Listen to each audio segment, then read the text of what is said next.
you feeling overwhelmed, stuck, or uncertain about how to grow your business without sacrificing what really matters most? Welcome to The Business You Really Want, the show for women ready to build a sustainable, fully aligned business. Aligned with what, you ask? You, your values, your life. Seriously, it is possible.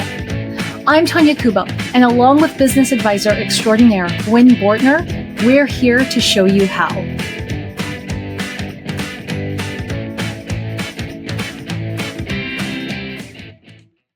Are you ready to scale your business?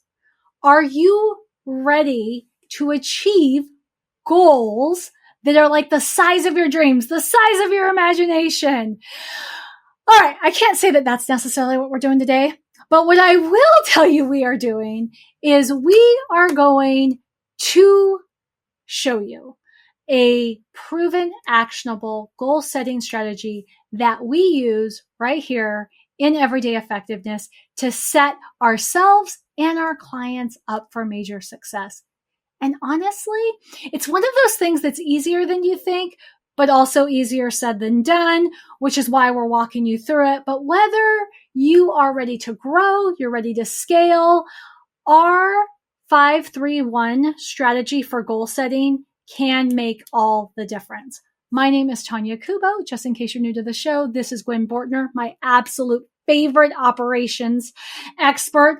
And together, what excites me most about this episode is this is actually Gwen's signature method that I have personally witnessed help so many entrepreneurs. And so what I will say is when I started working with you, Gwen, I was doing my own like strategic planning / goal setting workshops for my clients. And I would do them in a group setting. And people would tell me all the time, like, oh my gosh, I wait all year long, Tonya, for your strategic planning workshops. They work better than anything that I've ever done before. And I'd be like, yes, because I have a strategic mind. I am awesome. No, I don't actually act like that. I was just like that. But that's actually true. So let's just not let that slide. Because you do have a strategic mind and you are awesome. I do. And you're really great at facilitating those kinds of things. So thank you. And I'm not surprised by the response. Right. And I do think that I am particularly gifted at that. And yet when we started working together, you had one of these goal setting sessions already planned and you asked me to sit in to take notes. And I have to say, I was bowled away because I knew exactly what you were doing. And yet I found myself so distracted by the artistry in which you did it, because I've now sat in probably on about 10 or so since we started working together. And the artistry isn't just like, oh, you facilitate a really good call, but how you were able to pull goals out of the client that they didn't even know they had. So what I want to do, Gwen, is I want you to just kind of walk us through like your method and why you think it works. So what I'm going to ask to do instead is we're going to do it semi-live. And I say semi, not that it's not live, but the semi part is we typically give this process an hour, and we're trying to keep our episodes shorter than an hour. But what I want to do is actually do the process with you and talk about why each piece is happening.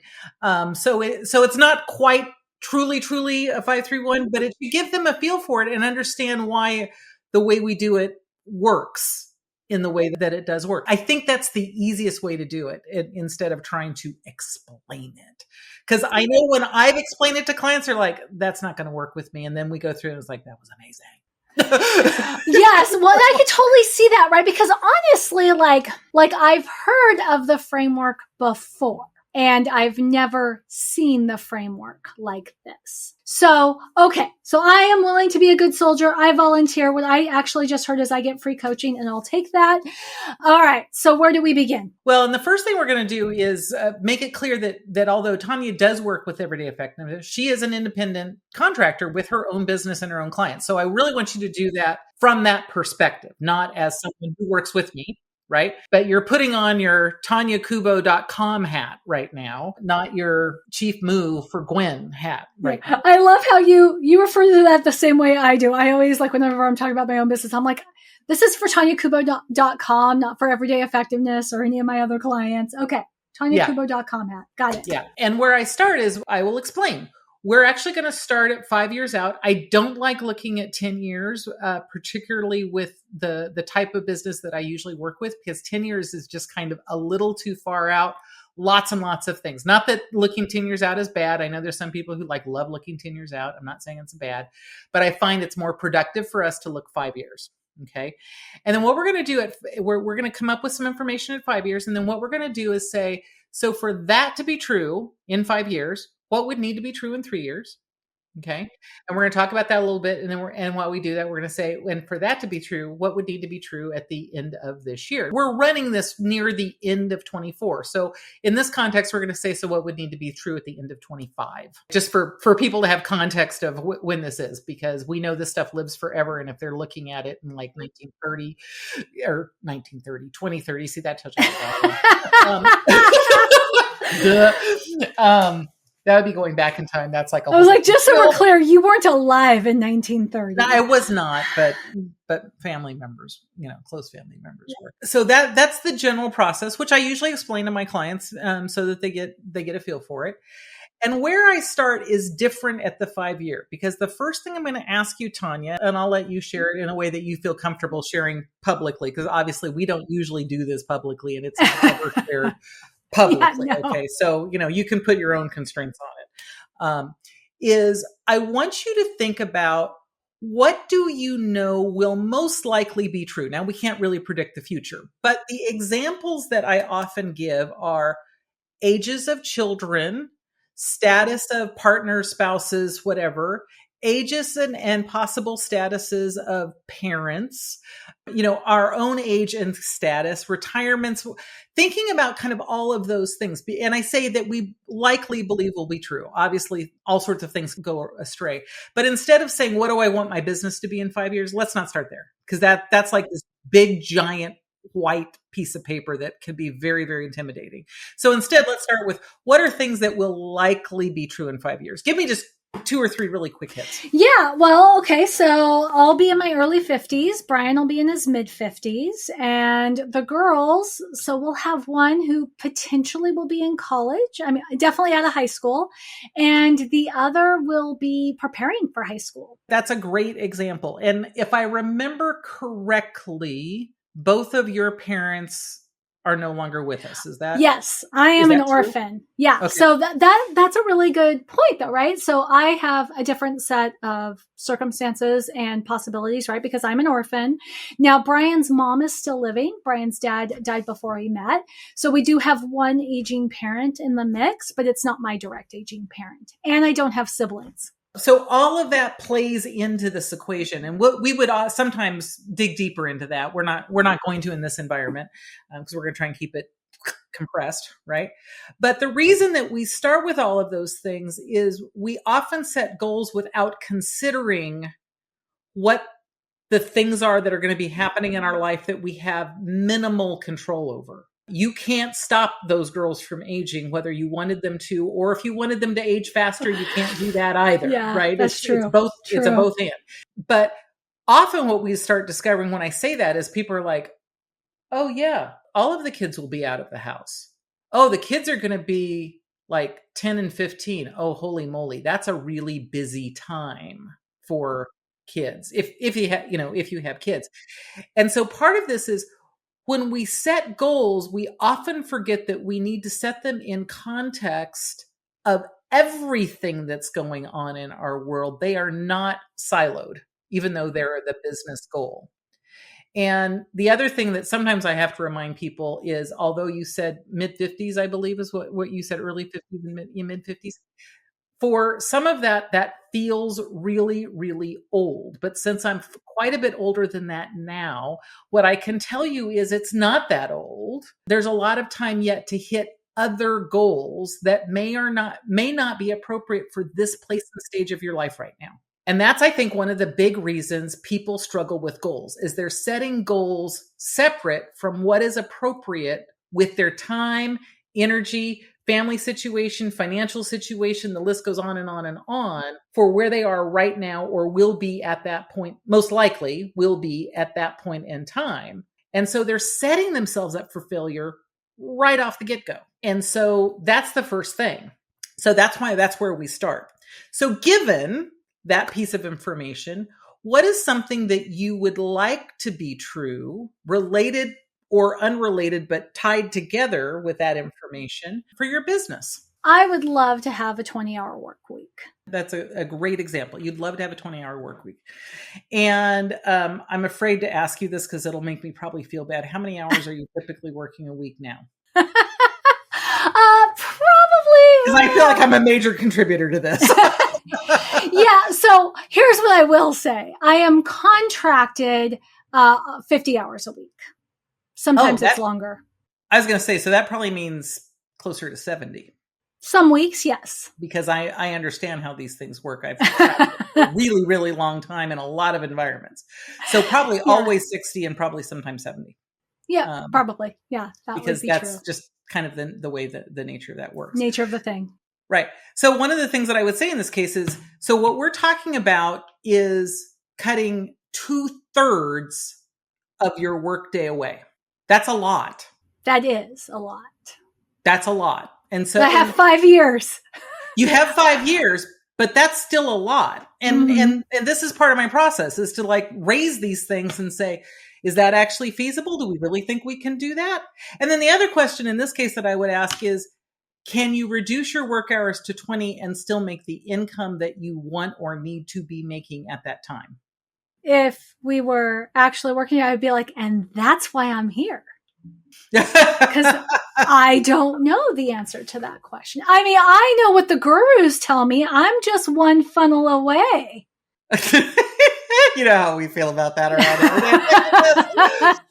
around. You're not doing a lot of work that truly is what I'm going to call project work, where I can put in 2 hours and deliver something that's, I'm going to give ridiculous examples for the moment, but that, you know, my 2 hours is really delivering $1 million value. And so I can charge $200,000 for it. No, I'm not the guy who knows where to put the little toggle at the nuclear power plant. Right. Not the kind Exactly. of work I do. So you're probably closer to trading time for money, which, you know, that's a whole nother conversation we've talked about having. And when we do, we'll link that show in the future into the show notes of this one.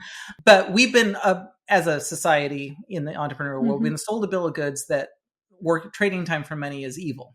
And that's not true. And most of us really are trading time for money in a lot of capacities. And as soon as we accept that, that allows us to make different choices.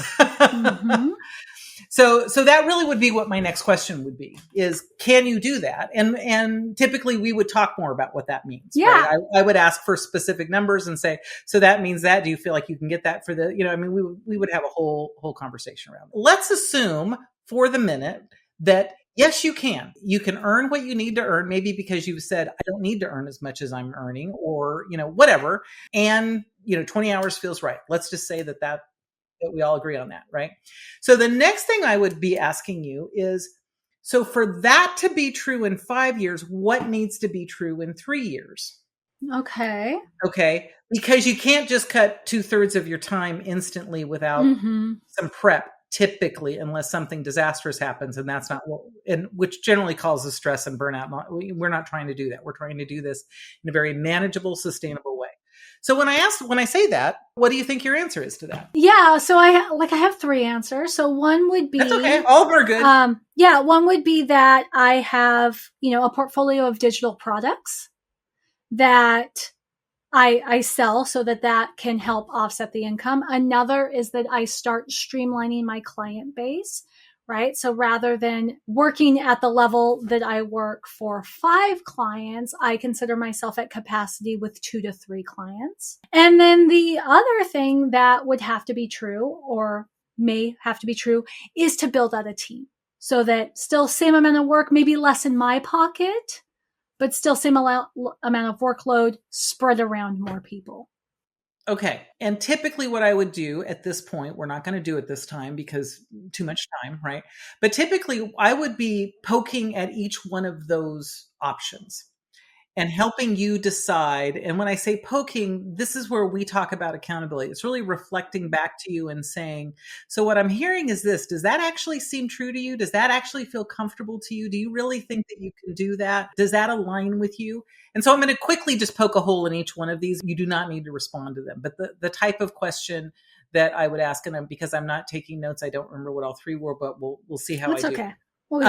So one was selling digital products. And if I had said that, or if our roles were reversed, you would poke back at me really hard because you know I have some strong opinions about that. Yeah. For myself. Not that they're not that it's anybody else's right answer or wrong answer. So that would be one place that I would poke. I know you well enough to be like, I still think I would need to poke there a tiny bit. One of them was reducing your client load in a particular way. That one feels a little more aligned, just like I said, because you and I know each other and whatnot. I don't have to poke quite so hard. But I also know you like all the people you work with, and I'm not sure that would be as easy as it sounds.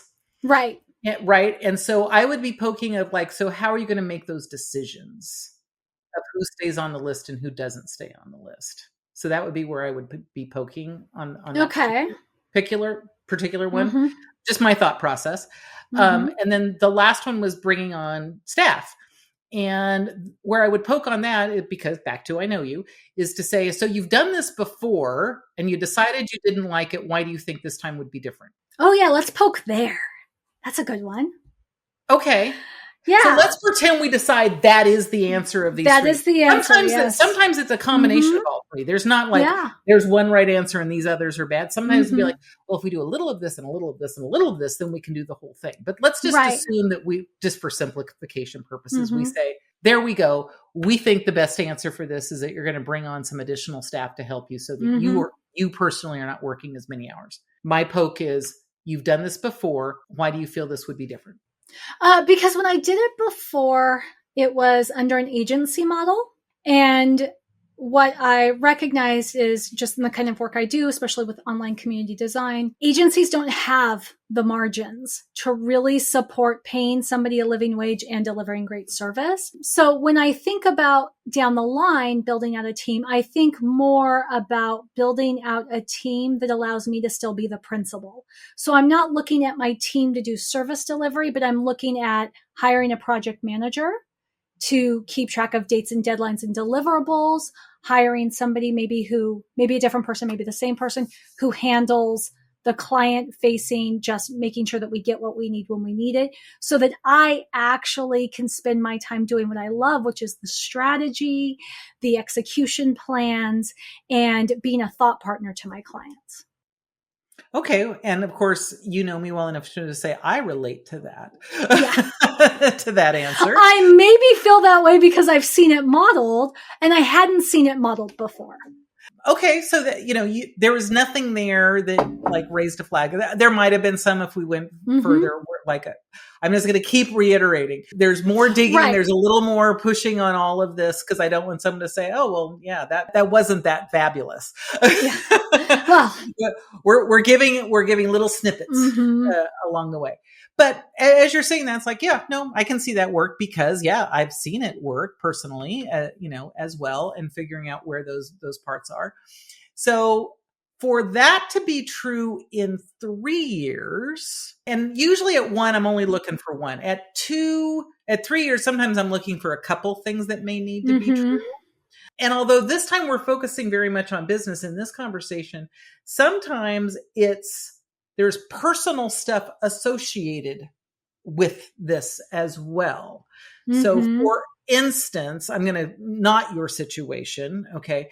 But if you had said, my youngest will be in kindergarten and my older child will be in 2nd grade in 5 years, making that up, right? One of the things in 3 years is I might need to be bringing on some additional childcare, possibly, right? So that doesn't feel like it's businessy, but that is businessy because they're going to need more attention, and I may or may not be able to give that attention at this point in time based on a lot of things. right?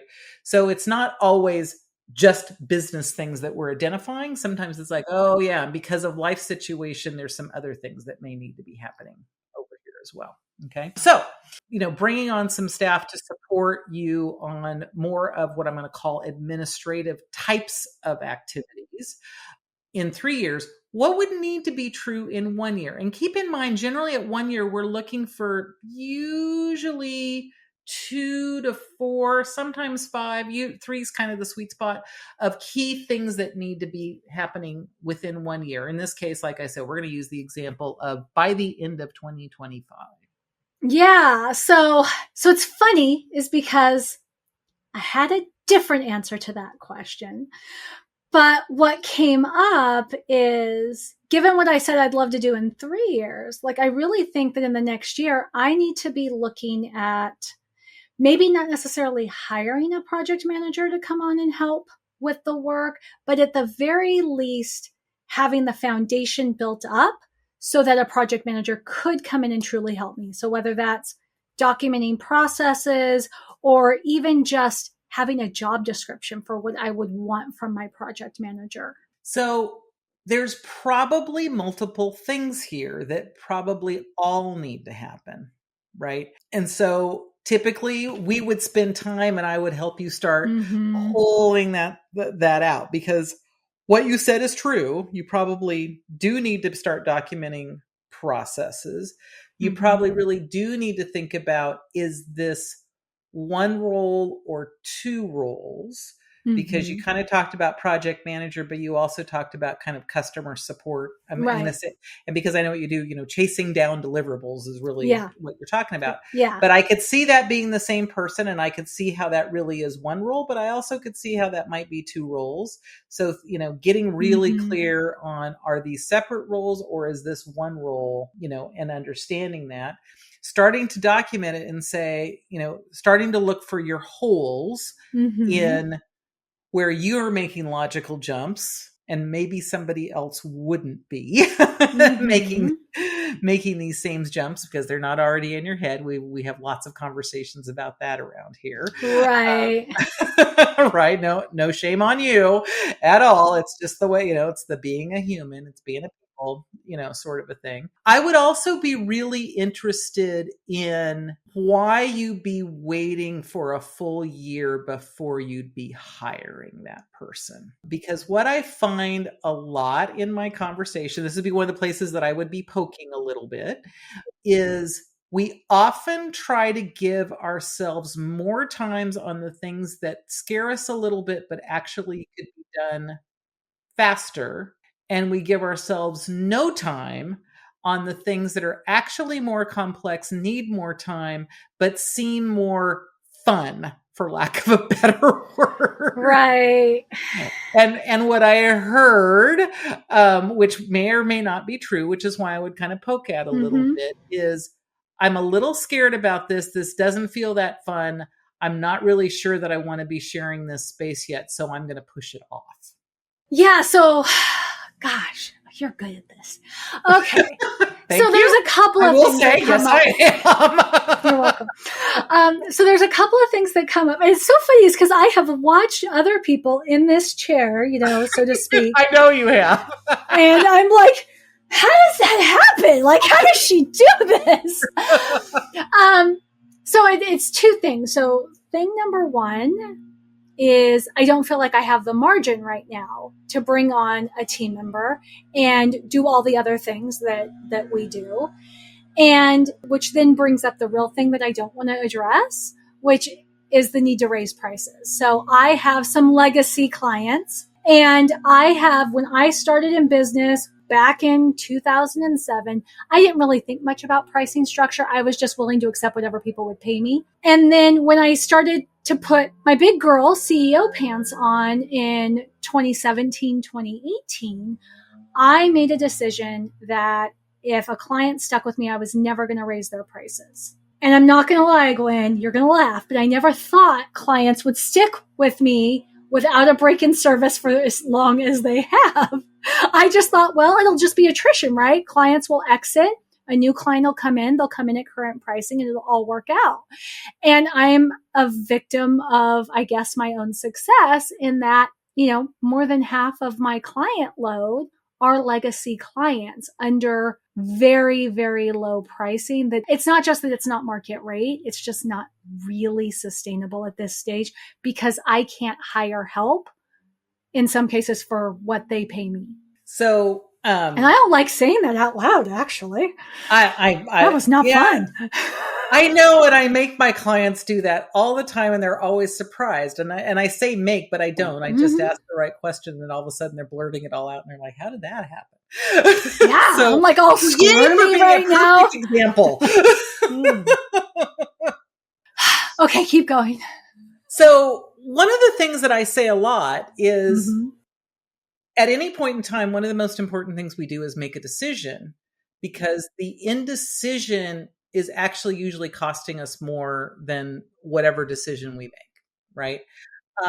And so, you made a decision really early on that I'm gonna say if you stay in, you're doing all of that. I love that. I also know what kind of a person of integrity you are. I mean, it's one of the reasons I love you and I like what you're doing, all of the things. So right. not going to say anything negative about that, because that to me is also super, super important. But I also say there is nothing that is permanent. You can make another decision. Right. And this would be one of those situations where if I was officially coaching you on this, which I guess kind of technically I am, live for the other people, live on the podcast, is I would say, I think it's time that you make another decision. And part of that is being really, everything you just said, well, out to the entire universe, is part of what I would say. It never occurred to me that someone would stick with me this long. And all of you know that everything has gone up since 2017. Yeah. Right? I mean, and so, duh. What I thought was a really, strong, example and incentive, and it was me being in integrity and doing all of those things, I just can't do anymore. Then my approach, because I actually kind of had to do something similar quite a while back, was, and so I'm going to give you a couple options of how we're going to solve this, right? And you can figure out what those options are. And obviously, if we were doing this for real, even though this feels very real, I would take you more through that process, and we would talk through those details and think about what actually feels in alignment for you, them, the offer, all of those things. I wouldn't completely leave you hanging. But what I would also point out is, so what we've actually gotten to is there's at least two things we have to do before the end of 25. One is raise our rates, and one is prep for hiring a project manager. Where we started with, we're hiring a project manager, and I'm just using that generic description. What we got to is no, there's also another thing that has to happen. Now, we're saying by the end of 2025, but that doesn't mean that's the actual date we're going to put on it. That may actually be something that has to happen by June 30th of 2025. That's where we would go into more detail and actually put some dates on that. But you're not going to be prepared to hire a project manager if you haven't raised the rates before that time. Right. And that's something that I'll, kind of step out of the scenario for a moment and say that I've appreciated in observing you do time and time again, which is going, okay, that's a great goal to have by the end of 2025. However, you can't start it on December 30th of 2025. As you've said before, there's 10 steps to get there. And so we've got to back up into step one, which is going to have to happen come March 1st in order to get to step 10 by December 30th. So that is something that I just don't think people do. I think people think so much, and I'm guilty of this. I do this with Christmas every year. Christmas is December 25th. Christmas is December 25th. Oh my goodness, Christmas is this Thursday?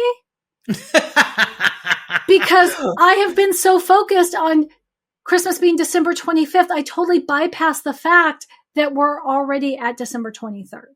And I think goals happen the same exact way for people.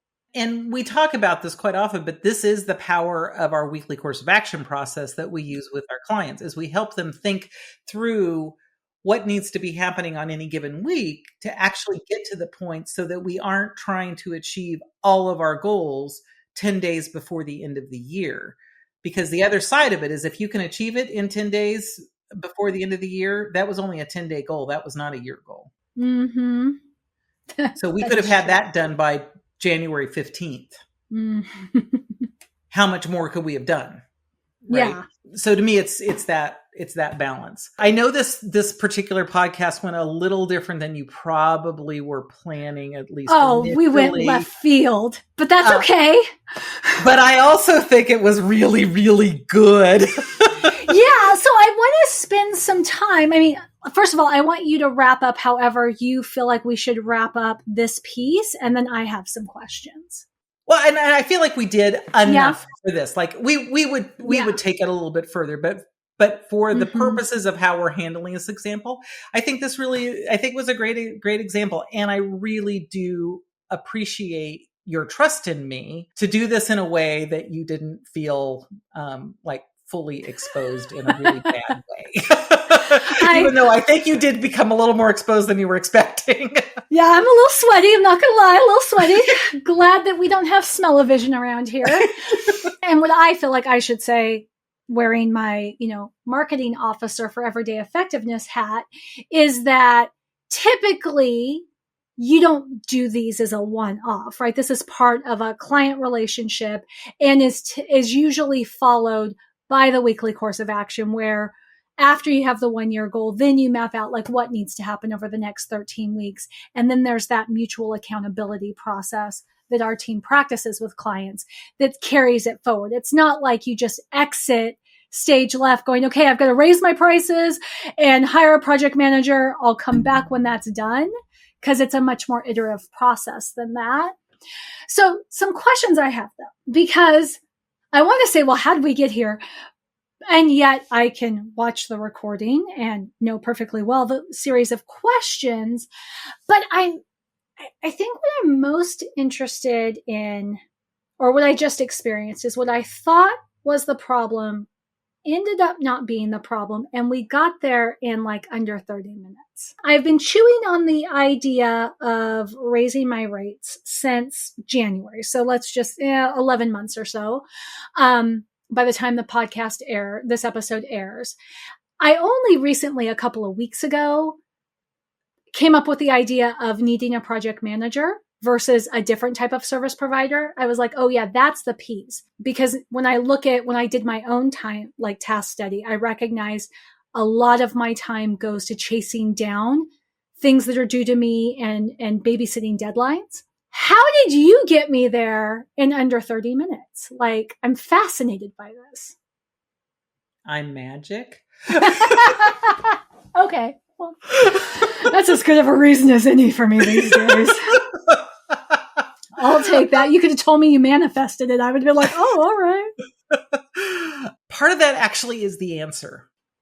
It's a really crappy answer, and I understand that. But part of that is the answer that I have, for as long as I could identify it, and looking back even further was like, oh no, I've been able to do this for a really long time, is I can see a path and I can see where there's a hole or something to poke and to check, and to ask a question that gets closer to what the thing is really, really well. And I would love to say, and the way you do that is right. And I have no idea how to explain it. I really don't.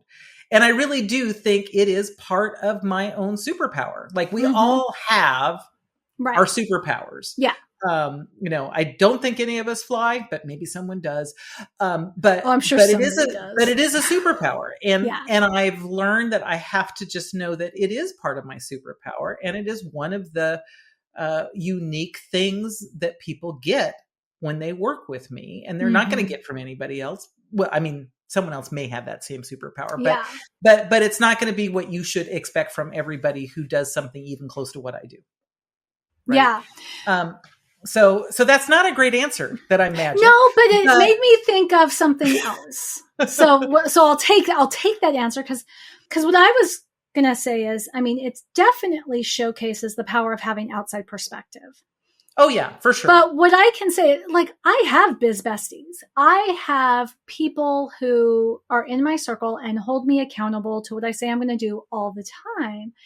But there's the outside perspective from somebody who is invested in your success while also able to not projecting their own stuff. I have had conversations like this and have had people say, well, if your daughter's going to be in college, you'll probably want to take more time off to go see her, right? Or, oh, you'll have an eighth grader. Well, that's going to be a really emotional year. So you're going to have to take time off and do this and this and this. And suddenly, right, I'm designing goals toward what they would want to be doing at that phase of life and not necessarily what I want to be doing. And I don't even realize it. This is the thing that, as you know, we talk about all the time when we do a quarterly review with our clients. Yeah. Is, are your goals really yours? Or have you taken society's definition of goals, social media's definition, your family's definition, your like extended families, your cultural definition.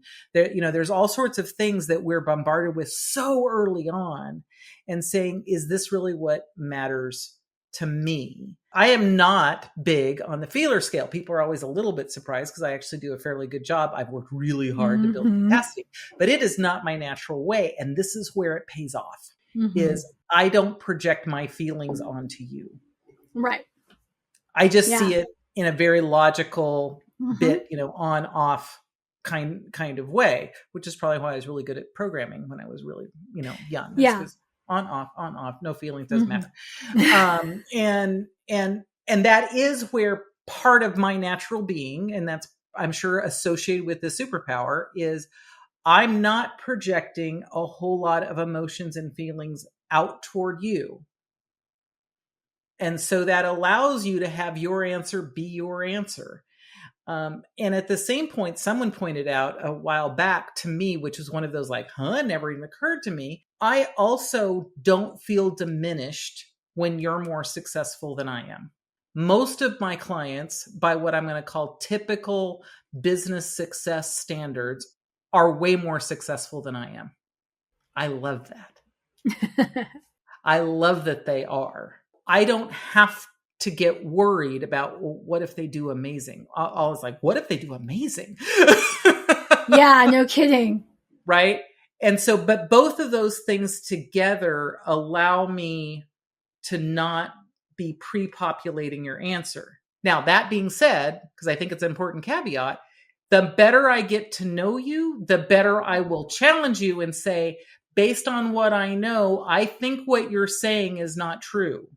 That may sound like I'm projecting, but it's usually not. It's me saying, I've heard a lot of things from you, and I'm going to try and reflect back to you what you've said. Right. So if you had said to me, my eldest is going to be, will be out of high school and will be in college. And I know it's going to, and somewhere in a previous conversation, not here, you had said to me, and I know it's going to be really important that I spend a lot of time with her. I would have reflected that back to you, because I had that as information. But I also have a pretty good understanding about the relationship between you and your daughter and all of the things. And it's like, no, Tonya's got that part figured out. I don't need to add that in there. Can't always do that, because sometimes the relationship isn't detailed enough for me to do that at this stage. But I think that's an important element to consider. All right. Well, thank you. Thank you for making me sweat. And also I'm just going to say thank you to our listeners for sitting in for this, right? So this is a little bit of a different, or a little bit of a departure from what we typically do here. But what I like about this episode, and the whole reason that I thought it was important, is we are at that time of year, if you're listening shortly after the episode drops, where everybody is thinking to the next year. And there is going to be no shortage of offers out there that are encouraging you to do some workshop, some program, or some whatever to achieve that big, hairy, audacious goal, but before your head hits the pillow at the end of Q1. And I do think it's important to recognize that that's not always success. It's not always success for you. It's not always success for me. And so what I love is that today we were able to walk through a process of goal setting that is unique and also highly, highly relevant to where you are at this current stage in time. Because like you said, Gwen, it's important to make a decision, but it's equally important to recognize that you can always make a different decision. So if you're somebody who geeks out for this sort of stuff, if this is the kind of experience you would love to have with goal setting, I would love it if you would visit us online at thebusinessyoureallywant.com. We have resources and tools there that can help you take the first steps in figuring out what it is you really want from your business, what sustainable success means for you, because it's likely not going to be the same as what it means for me or what it means for Gwen. And don't forget to come back to our next episode. We would love it if you would hit subscribe. We love comments if you're watching us on YouTube. We really are here to engage in conversations. And so you can reach us at any time. And the information for that is in the show notes and also on the website. Have a good day. Thanks for tuning in to The Business You Really Want with Gwen Bortner. I'm Tonya Kubo, reminding you that sustainable success is within reach. Make sure to subscribe to the show and visit thebusinessyoureallywant.com for more resources. Until next time, keep dreaming big and acting with intention.